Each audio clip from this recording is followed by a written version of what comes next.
Now, we mentioned those normalization agreements between Israel and these new Gulf states. Now, some of those nations are jumping into the battle against anti-Semitism. Our senior U.S. correspondent Mike Wagenheim sat down with Elan Carr, the U.S. State Department Special Envoy to monitor and combat anti-Semitism, to discuss these latest developments. I want to welcome Elan Carr, the U.S. State Department Special Envoy to monitor and combat anti-Semitism.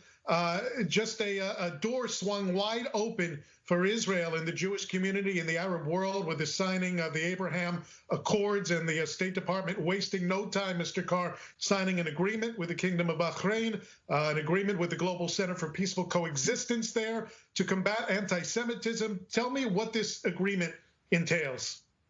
Well, it's a major agreement and the first of its kind in the Arab world. It's great to be with you, Mike. Thank you. This was the King Hamad's personal tolerance arm that signed an agreement with us to combat anti-Semitism. So now the Special Envoy on Anti-Semitism, the King Hamad Center of Bahrain, will be working together to combat anti-Semitism throughout the Middle East and beyond. And it specifies all forms of anti-Semitism, including anti-Zionism and the delegitimization of the State of Israel.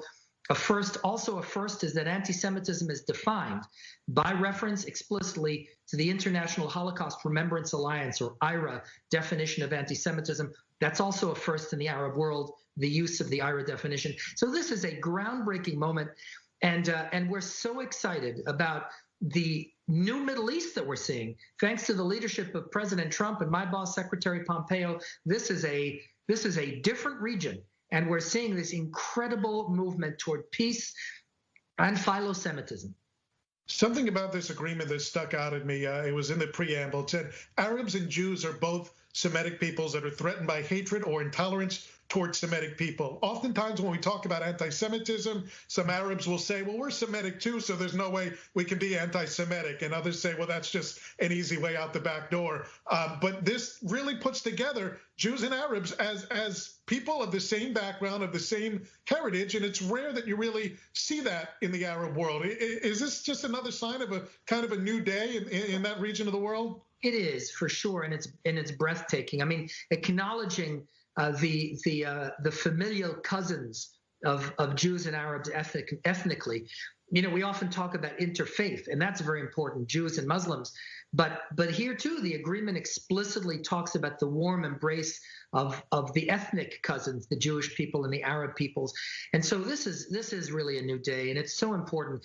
And by the way, in acknowledging that Arabs and Jews are both Semitic peoples, in no way does it change the definition of anti-Semitism. Quite the contrary, it embraces the International Holocaust Remembrance Alliance definition of anti-Semitism, which is by itself is an achievement. Again, the first Arab entity to use the IHRA definition. Not just the first Arab country to do it now, but also we're seeing a Muslim majority country in Albania adopting the IHRA definition as well. That happened in the last few days. An anti-Semitism conference that was organized by the State Department in the Balkans, of all places. Tell me how this came about and what was the goal?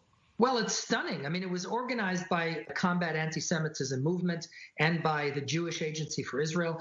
And it was an incredible success. You had the Prime Minister of Albania, the Speaker of the Parliament, and also other speakers of the parliaments of, we had the Speaker of the Parliament of Montenegro and the Speaker of the we had it brought together the Speaker of the Parliament of Kosovo. By the way, Kosovo is another Muslim majority country that adopted the IHRA definition.